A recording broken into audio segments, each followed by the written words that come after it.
नमस्कार, मैं गौरव अपने YouTube चैनल स्टडी विद गौरव में आपका स्वागत करता हूं। आज का टॉपिक है passage of bill in parliament. जैसा कि हम जानते हैं कि पार्लियामेंट जो है वो यूनियन गवर्नमेंट का लेजिस्लेचर है, ठीक है, यूनियन लेजिस्लेचर है, ठीक है। और इस लेजिस्लेचर का काम क्या होता है? फॉर्मेशन ऑफ लॉ, ठीक है। और प्लस में क्या करता है? ये जो गवर्नमेंट है, गवर्नमेंट की अकाउंटेबिलिटी इंश्योर करता है, ensure the accountability of government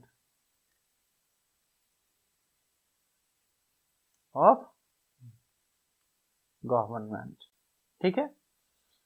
तो अब हम देखेंगे कि पार्लियामेंट में आखिर लॉ जो बनते हैं वो कैसे पास होते हैं, ठीक है। तो सबसे पहले हमें समझना पड़ेगा कि पार्लियामेंट में कितने तरह के बिल होते हैं, क्योंकि प्रोसेस अगर देखा जाए, ठीक है, तो प्रोसेस होता है कि सबसे पहले ड्राफ्ट बनाया जाता है। ड्राफ्ट एक प्रपोजल होता है। ड्राफ्ट जब बनता है तो ड्राफ्ट को जब कैबिनेट अप्रूव करती है, ठीक है, कैबिनेट अप्रूव करती है, जो गवर्नमेंट होती है वो अप्रूव करती है। तो जब कैबिनेट का अप्रूवल मिल जाता है तो वो बन जाता है बिल, और उसके बाद उसको हाउस में इंट्रोड्यूस किया जाता है। इंट्रोड्यूस होने के बाद उस बिल को हाउस में डिस्कशन होता है, ठीक है। और डिस्कशन होने के बाद उसको बिल जिस तरह का होगा उसके जो पासेस के प्रोविजंस हैं, जैसे मनी बिल के पासेस का प्रोविजन अलग हो सकता है, कॉन्स्टिट्यूशनल अमेंडमेंट बिल के पासेस का प्रोविजन अलग होता है, ठीक है। तो जो प्रोसेस है उससे वो दोनों हाउस से पास होता है, और जब दोनों हाउस से पास हो जाएगा तब प्रेसिडेंट के पास भेजा जाता है। प्रेसिडेंट उसमें अपनी सहमति देते हैं, और जैसे ही प्रेसिडेंट की सहमति मिलती है वो बिल एक्ट में बदल जाता है, ठीक है। अर्थात जो प्रोसेस है पूरा ड्राफ्ट फॉर्मुलेशन से लेकर के बिल के पास होकर के एक्ट बनने और उसके इन्फोर्समेंट का, तो उसका क्या प्रोसीजर पार्लियामेंट में कैसे काम करती है, इसके बारे में आज हम बात करने जा रहे हैं। तो सबसे पहले हमें समझना पड़ेगा कि पार्लियामेंट में बिल कितने तरह के होते हैं। तो अगर उनको कैटेगराइज किया जाए तो 4 तरह के बिल होते हैं। मनी बिल, मनी बिल जो कि आर्टिकल 110 के अंदर दिया गया है, ठीक है, आर्टिकल 110 110 में देने के पीछे इसका पर्पस ये है कि इसके पासेज का प्रोसीजर जो है वो एब्सोल्युटली डिफरेंट होता है, ठीक है। उसके बाद फाइनेंस बिल, जिसके बारे में आर्टिकल 117 में दिया गया है। इसमें 2 तरह के फाइनेंस बिल की बात की गई है। फाइनेंस बिल टाइप 1 जो कि आर्टिकल 117 क्लॉज 1 में है, और एक फाइनेंस बिल पार्ट 2 जो कि 117 क्लॉज 3 में दिया गया है। दूसरा, जो संविधान है, संविधान को अमेंड करने का, संविधान में संशोधन करने का अधिकार एक्सक्लूसिवली पार्लियामेंट से ही इनिशिएट होता है, ठीक है। तो उसके लिए आपको आर्टिकल 368 ऑफ इंडियन कॉन्स्टिट्यूशन जो है वो बात करता है अमेंडमेंट टू द कॉन्स्टिट्यूशन का, संविधान में संशोधन का, जिसके लिए संविधान में संसद के क्या अधिकार हैं और क्या तरीका होगा, power and procedure of amendment of constitution article 368 में दिया गया है। और इन तीनों को छोड़ करके बाकी जितने भी सब्जेक्ट हैं उन पर अगर कुछ भी बिल बनाया जाता है जो इन तीनों की कैटेगरी में नहीं आते हैं तो वो होते हैं ऑर्डिनरी बिल, सामान्य बिल या आम बिल, ठीक है। तो सबसे पहले हम देखेंगे कि मनी बिल जो है वो होता क्या है, उसमें क्या क्या प्रोविजंस होते हैं। तो आर्टिकल 110 के अंदर 7 चीजें दी गई हैं। पहला, इंपोजिशन, लगाना, हटाना, घटाना, बदलना या फिर उसका रेगुलेशन को चेंज करना, किसी भी टैक्स के संबंध में।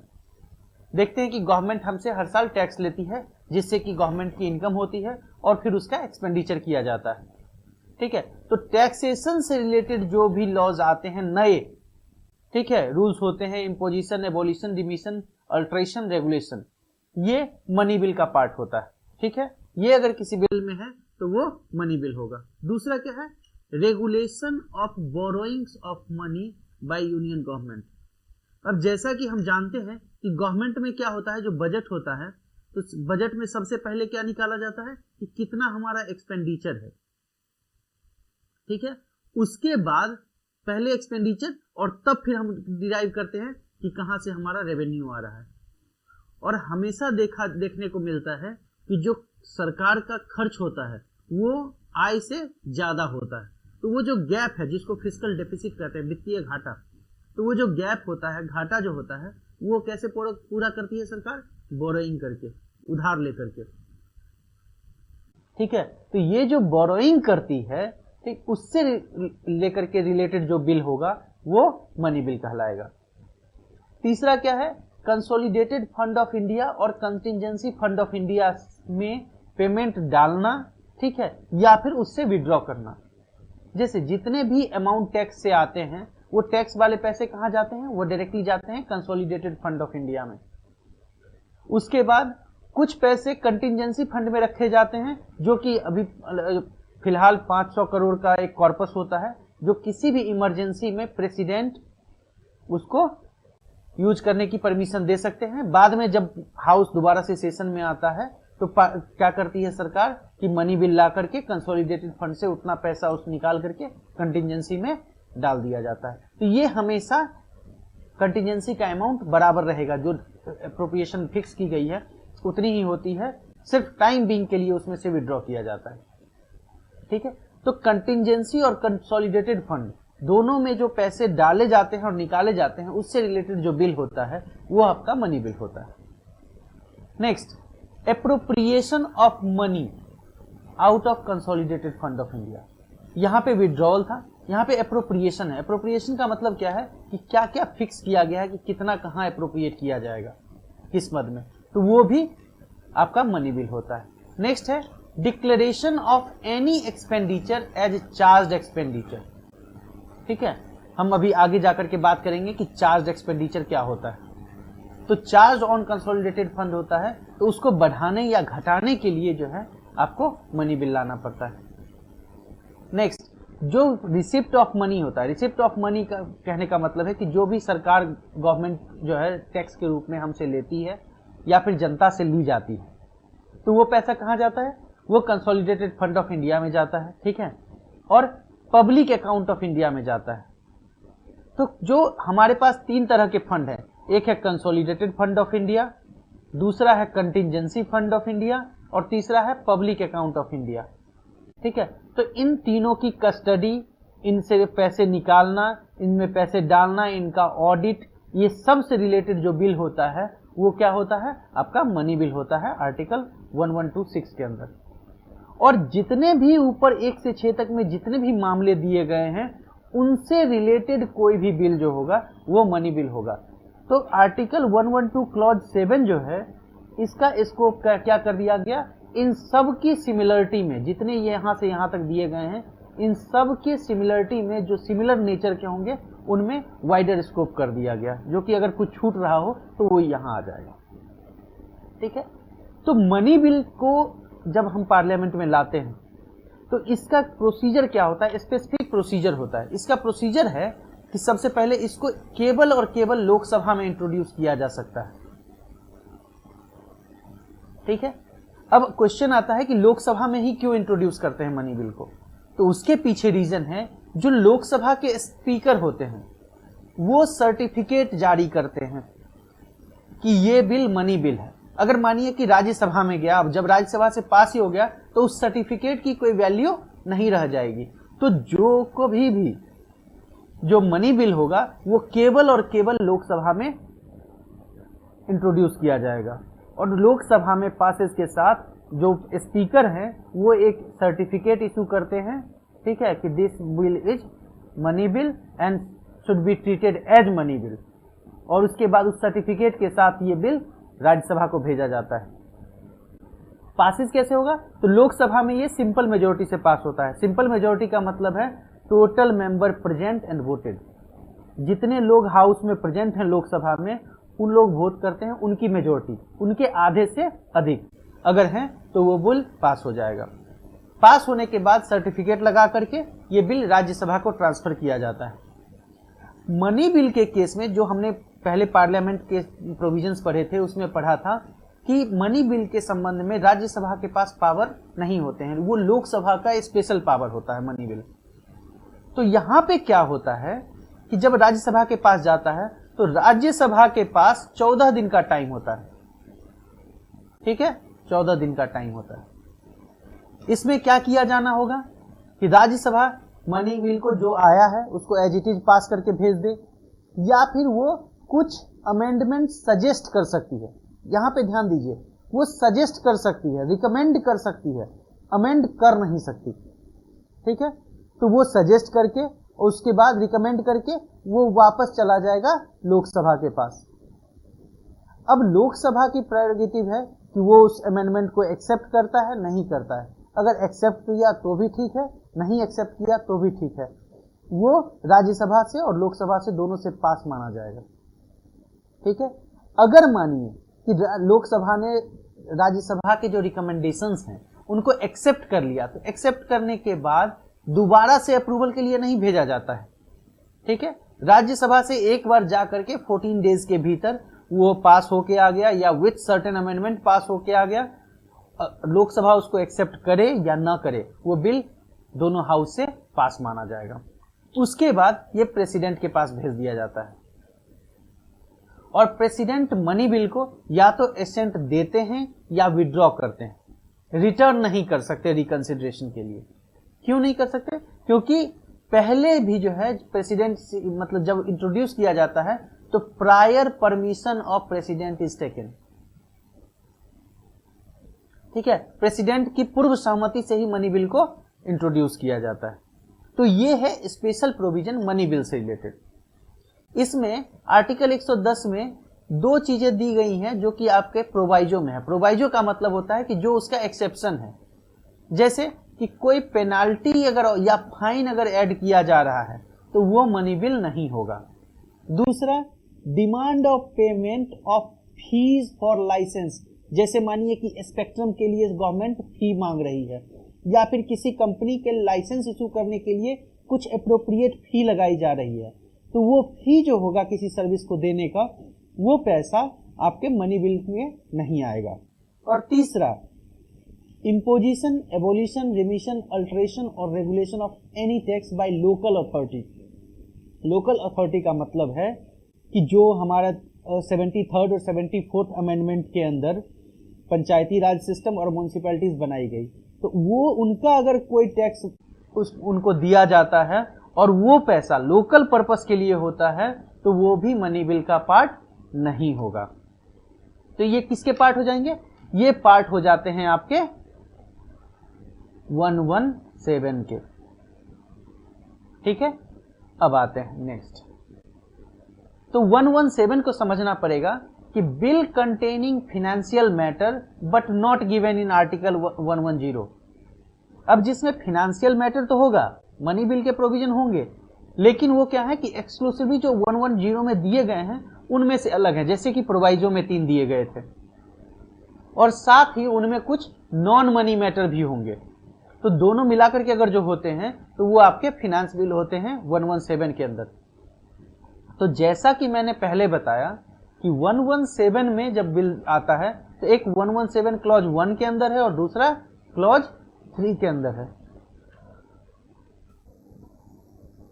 तो क्लॉज 1 के अंदर जो बिल होंगे वो मनी बिल की तरह ही पास होंगे, उनका प्रोसेस जो होगा वो मनी बिल की तरह ही फॉलो होगा, और जो पार्ट 3 में आएंगे वो ऑर्डिनरी बिल की तरह पास होते हैं, ठीक है। ये है आपका फाइनेंस बिल। नाउ हमें अब समझना है कि मनी बिल और फाइनेंस बिल में अंतर क्या है, ठीक है, क्योंकि जब तक आप अंतर स्पष्ट करके नहीं समझेंगे तो क्या है कि जो प्रोसेस अप्लाई करना है वो डिफरेंट हो जाएगा। तो आर्टिकल 110 जो है ये क्या होता है? ये आपका मनी बिल है। आर्टिकल 117 और 117 सेकेंड ये क्लॉज 3 में दिया गया है और ये क्लॉज 1 में दिया गया है। ये आपका बिल आता है फाइनेंशियल बिल के अंदर।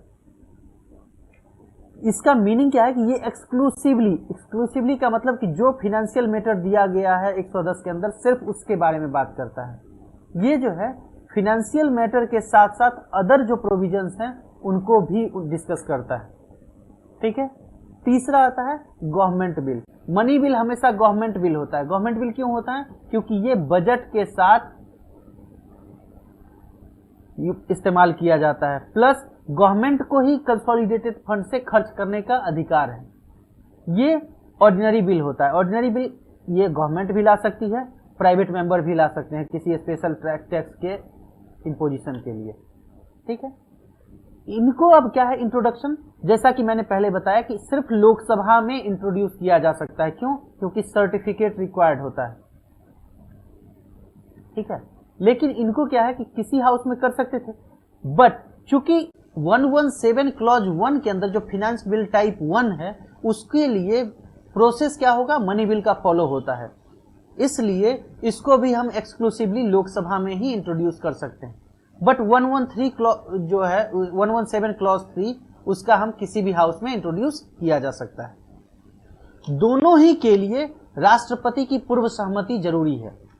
Prior permission of president must be sought before introduction of money bill और finance bill. But Supreme Court ने अपने एक जजमेंट में कहा है कि अगर किसी बिल, फिनेंस बिल या मनी बिल में राष्ट्रपति की पूर्व सहमति नहीं ली गई है और राष्ट्रपति उसको अगर एसेंट दे देते हैं तो उस बिल को सिर्फ इसलिए असंवैधानिक नहीं करार दिया जाएगा क्योंकि राष्ट्रपति की पूर्व सहमति नहीं ली गई थी। ठीक है, मनी बिल के लिए जो स्पीकर का सर्टिफिकेट की हमने बात की वो लेना जरूरी है, फिनेंस बिल के लिए ये नहीं होता है। दूसरा, मनी बिल में राज्यसभा का कोई रोल नहीं है। कोई रोल का नहीं का मतलब क्या है कि राज्यसभा क्या कर सकती है, उसको 14 डेज के अंदर पास करना है, मैक्सिमम वो डिले कर सकती है 14 डेज के लिए। अगर 14 डेज में अमेंडमेंट के साथ पास करके भेज देती है तो भी वो राज्यसभा से पास माना जाएगा, चाहे उसका रिकमेंडेशन या फिर अमेंडमेंट जो है लोकसभा एक्सेप्ट करे या ना करे। अगर 14 डेज तक नहीं पास करके भेजती है तो वो बाय डिफॉल्ट पास मान लिया जाएगा। इट मींस कि राज्यसभा किसी मनी बिल को मैक्सिमम 14 दिन के लिए डिले कर सकती है। ठीक है, लेकिन फिनेंस बिल के केस में लोकसभा और राज्यसभा दोनों को लगभग समान अधिकार है। दूसरा, ज्वाइंट सीटिंग क्या होता है कि जब कभी भी दो हाउस हैं, जैसे पार्लियामेंट क्या है, हमारा पार्लियामेंट के अंदर एक लोकसभा है और दूसरा राज्यसभा है। अब मानिए कि कोई बिल दोनों हाउस में कुछ कंटेंशन इशू रेज हो रहे हैं, जिस केस में कि मतलब उस कंटेंशन को रिजॉल्व किए बिना दोनों हाउस से बिल पास नहीं हो सकता, तो उसके लिए क्या है कि मनी बिल के केस में ज्वाइंट सिटिंग, जो कि आर्टिकल 108 में दिया गया है कि राष्ट्रपति अगर चाहें तो वो ज्वाइंट सिटिंग बुला सकते हैं किसी बिल के डेडलॉक के केस में पास कराने के लिए। ठीक है, तो मनी बिल के केस में ज्वाइंट सिटिंग का प्रोविजन नहीं है। क्यों? क्योंकि वन साइडेड पावर जो है लोकसभा को दिए गए हैं, लेकिन फिनेंस बिल के केस में डेडलॉक को हटाने के लिए ज्वाइंट सिटिंग का प्रोविजन है, ज्वाइंट सिटिंग बुलाई जा सकती है। Now come to third type of bill, that is constitutional amendment bill, संविधान संशोधन विधेयक।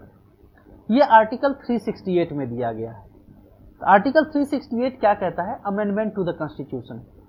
अमेंडमेंट का मतलब है कि संविधान में कुछ करना है। कुछ करना का मतलब कि या तो कोई प्रोविजन ऐड करना है, या कोई प्रोविजन जो उसमें दिया गया है उसको हटाना है, या फिर किसी प्रोविजन में कुछ चेंजेज लाने। ठीक है, हर तरह से जोड़ के, घटा के, बदलाव करके अमेंडमेंट संशोधन हो सकता है। तो उसके लिए अलग से प्रोसीजर यूज किया जाता है। प्रोसीजर क्या है कि ये दोनों पार्लियामेंट के किसी भी हाउस में, लोकसभा हो या राज्यसभा, किसी में भी इंट्रोड्यूस किया जा सकता है। अब एक चीज हमेशा याद रखिए कि संविधान संशोधन विधेयक सिर्फ पार्लियामेंट से पास हो सकता है। कुछ विधेयक के केस में जहां पे राज्यों का इंटरेस्ट है, उसमें प्रोविजन दिया गया है कि 50% राज्य का रेटिफिकेशन जरूरी है, लेकिन इंट्रोड्यूस और पासेज जो है वो हमेशा क्या होगा? पार्लियामेंट से होगा। तो ये दोनों हाउस में से किसी हाउस में इंट्रोड्यूस कर सकते हैं। अब संविधान को अमेंड करने के लिए जो 368 के अंदर प्रोविजन दिया गया है, वो दिया गया है special majority plus absolute majority. Special majority का मतलब है कि जो जितने मेंबर प्रेजेंट एंड वोट कर रहे हैं, जितने मेंबर प्रेजेंट हैं प्लस वोट कर रहे हैं, उनका 2/3 से कम नहीं होना चाहिए। ठीक है, अगर मानिए कि 100 आदमी हाउस में हैं और 100 आदमी वोट कर रहे हैं, तो टू थर्ड का मतलब कितना हो जाएगा 66। अगर 66 से कम है तो वो बिल पास नहीं होगा, मिनिमम 67 लोगों की रिक्वायरमेंट होगी। तो प्रेजेंट एंड वोटेड का 2/3 प्लस में क्या है, प्लस में एब्सोल्यूट मेजोरिटी। एब्सोल्यूट मेजोरिटी की ये 2/3 से कम वाला जो नंबर होना चाहिए, अगर मानिए ये n है तो ये हाउस का जो स्ट्रेंथ है, जैसे मानिए कि अगर वहां पे हाउस का स्ट्रेंथ हम 200 ले लें, मानिए राज्यसभा में 200 स्ट्रेंथ है, मैक्सिमम स्ट्रेंथ हाउस का, ऑल्दो 250 है, तो वो कम से कम कितने होने चाहिए 100। ठीक है, तो कम से कम 67 है और 100 से कम हो गया तो ये बिल पास नहीं माना जाएगा। तो टोटल स्ट्रेंथ का जो एब्सोल्यूट मेजोरिटी होगा आधे से एक अधिक, अगर इतना ये दोनों कंडीशन फुलफिल होंगे तभी वो बिल पास माना जाएगा। बट इसमें कुछ ऐसे प्रोविजंस दिए गए हैं जिसमें कि 50% स्टेट की रेटिफिकेशन रिक्वायर्ड है। रेटिफिकेशन का जैसे जीएसटी का बिल पास हुआ था, तो जीएसटी हाउस से पास, पार्लियामेंट से पास हो गई, उसके बाद सभी राज्य सरकारों ने, ठीक है, 50% राज्य, टोटल अभी 28 राज्य हैं, तो 14 राज्यों की स्वीकृति चाहिए थी, रेटिफिकेशन होनी चाहिए थी, जो कि सिंपल मेजोरिटी से स्टेट लेजिस्लेचर से पास होके आता है। ठीक है, तो ये है प्रोविजन। अब इसमें क्या है कि जब दोनों हाउस से पास हो गया तो ये प्रेसिडेंट के पास भेजा जाता है। 1971 से पहले प्रेसिडेंट के पास सारे पावर थे कि वो उसको एक्सेप्ट करते हैं, वो उसको रिजेक्ट करते हैं। ठीक है, बट 1971 में 24th कॉन्स्टिट्यूशनल अमेंडमेंट लाया गया। ठीक है, और 24th कॉन्स्टिट्यूशनल अमेंडमेंट में कर दिया गया कि जो कॉन्स्टिट्यूशनल अमेंडमेंट एक्ट होगा उसमें प्रेसिडेंट को हस्ताक्षर करना ही करना है। दैट मेड कि प्रेसिडेंट को ये बाइंडिंग है कि उनको साइन करना है। क्यों कि अगर मानिए कि कुछ ऐसे अमेंडमेंट हुए पार्लियामेंट से और राष्ट्रपति, अगर मानिए कि वो राष्ट्रपति के पावर को ही कर्टेल कर रहा हो, ठीक है, तो राष्ट्रपति क्यों साइन करेंगे? लेकिन चूंकि संविधान में पार्लियामेंट को पावर दिया गया है अमेंड करने का, तो उसको एक एक्सेप्टेंस के तौर पे तो प्रेसिडेंट इसको करते हैं, करना ही होता है। इन सारे प्रोविजंस को छोड़ करके जितना हमने अभी डिस्कस किया, अगर किसी भी, जैसे आर्टिकल 246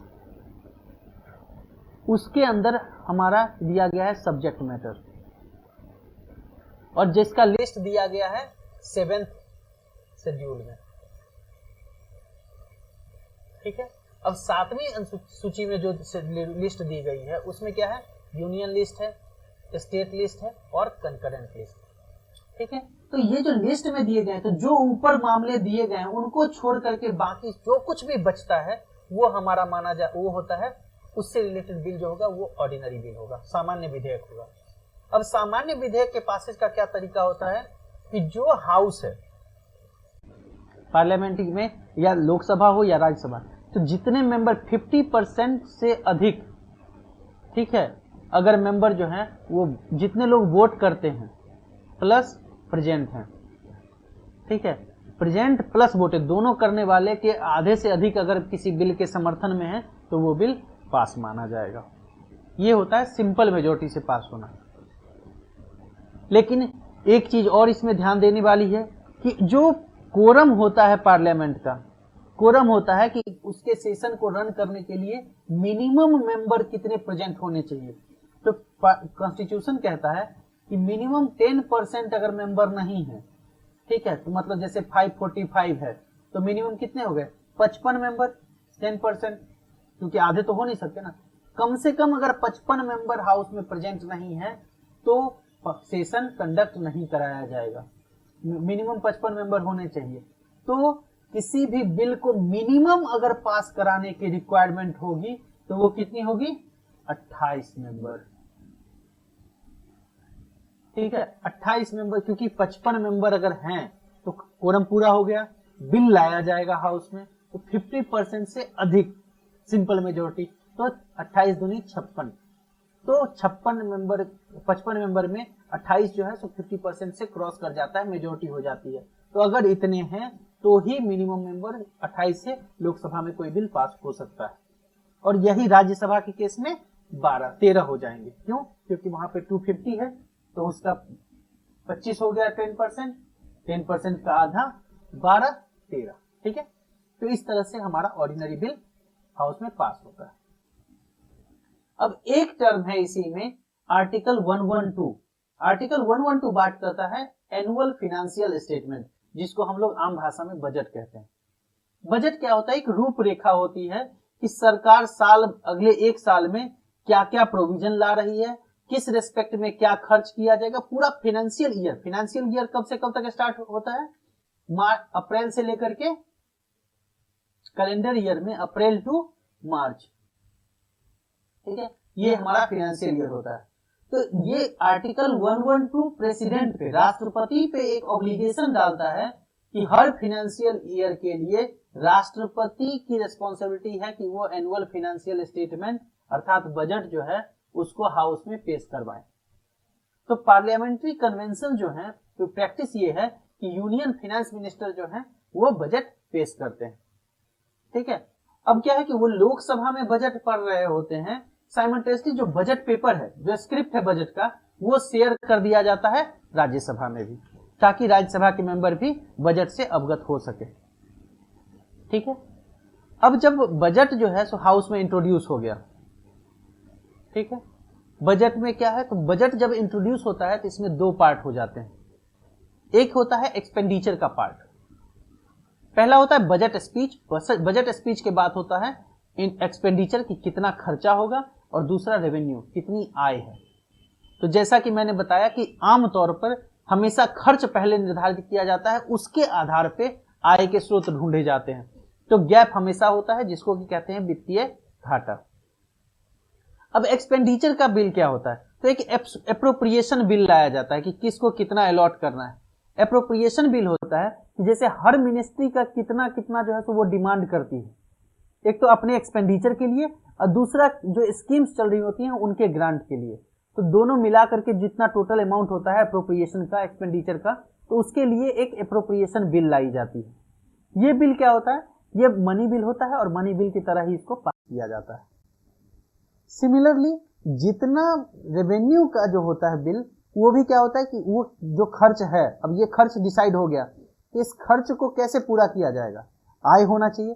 तो आय के जो स्रोत हैं, ठीक है, उस खर्चे को पूरा करने के लिए उनका जो स्टेटमेंट इशू किया जाता है, साथ में प्लस जो आने वाले टैक्स प्रपोजल होते हैं, कि जैसे हम सुनते हैं ना कि स्लैब बढ़ा दिया गया हर साल, या घटा दिया गया, या रिबेट चेंज कर दिए गए। तो ये जो मॉडिफिकेशंस होते हैं टैक्स प्रपोजल में, ये भी इसी में होता है।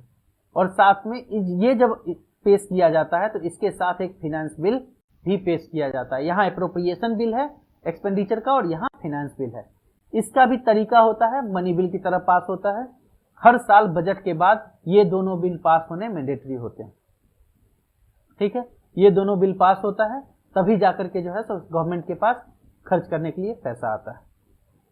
अब एक चीज और, जो चार्ज एक्सपेंडिचर की बात की थी मैंने, कि पार्लियामेंट किसी भी एक्सपेंडिचर को चार्ज एक्सपेंडिचर डिक्लेयर कर देते हैं। तो अभी हम आगे बात करेंगे कि चार्ज एक्सपेंडिचर क्या होता है। तो चार्ज एक्सपेंडिचर जो है वो भी एप्रोप्रिएशन बिल का पार्ट होते हैं।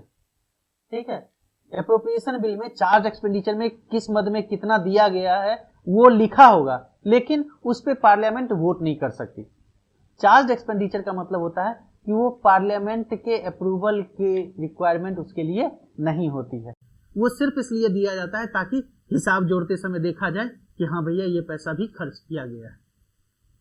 उसमें जैसे कि कुछ कुछ प्रोविजंस हैं, अभी हम आगे डिस्कस करते हैं कि क्या क्या हमारे आर्टिकल 112 के अंदर क्लॉज 3 दिया गया है, जिसमें चार्ज एक्सपेंडिचर। आमतौर, अब एक टर्म देख लेते हैं पहले, vote and account. Vote on account क्या होता है कि आमतौर पे पहले क्या होता था कि फरवरी के लास्ट में, आमतौर पे 28 या 29 फरवरी को जो है बजट पेश किया जाता था। तो वो पास होते होते क्या चला जाता था, मई जून तक। बजट सेशन का फाइनल जो है वो मई जून तक होता था। तो अब मानिए कि सेशन तो स्टार्ट हो गया अप्रैल में, तो अप्रैल में का जो एक्सपेंडिचर है वो कैसे चलेगा? तो उसके लिए क्या किया जाता था कि एक एप्रोप्रिएशन बिल जब तक पास नहीं होता है तब तक के लिए वोट ऑन अकाउंट के थ्रू एक वोटिंग करा करके लोकसभा में सर्टेन अमाउंट, कुछ फिक्स अमाउंट जो है निकाल लिए जाते थे खर्चे के लिए। ठीक है, तो ये जो प्रोसीजर होता है इसको कहते हैं वोट ऑन अकाउंट।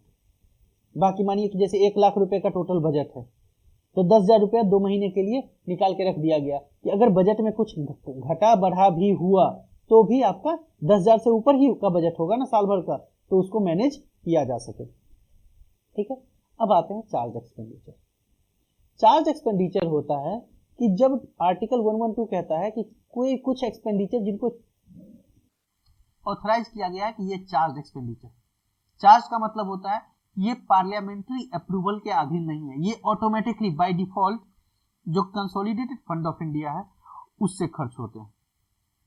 ठीक है, साथ ही पार्लियामेंट को पावर भी दिया गया है और also authorise parliament to declare any expenditure charge expenditure. संसद को यह अधिकार दिया गया है कि वो चाहे तो किसी एक्सपेंडिचर को चार्ज एक्सपेंडिचर डिक्लेयर कर सकती है। अब कुछ एग्जांपल्स देखते हैं कि क्या क्या चार्ज एक्सपेंडिचर है। जैसे राष्ट्रपति का सारा खर्चा, सैलरी, अलाउंस प्लस जो भी राष्ट्रपति के अदर एक्सपेंडिचर है, जो राष्ट्रपति भवन का खर्चा है, प्रेसिडेंट के ऑफिस का खर्चा है, तो ये सारा खर्चा जो है डायरेक्टली होता है कहां से? कंसोलिडेटेड फंड ऑफ इंडिया से। क्यों? ये चार्ज एक्सपेंडिचर है। दूसरा, salary and allowances of chairman and deputy chairman of Rajya Sabha. Chairman कौन होते हैं राज्यसभा के?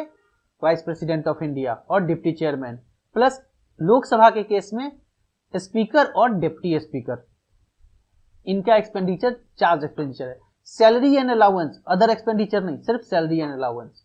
दूसरा, गवर्नमेंट जो लोन लेती है तो उसका कुछ इंटरेस्ट पे करना होगा या फिर कुछ पैसा आएगा, तो जो इंटरेस्ट पे करना है वो भी चार्ज एक्सपेंडिचर होता है, तो वो तो करना ही है, उसमें कुछ आप घटा बढ़ा सकते नहीं है।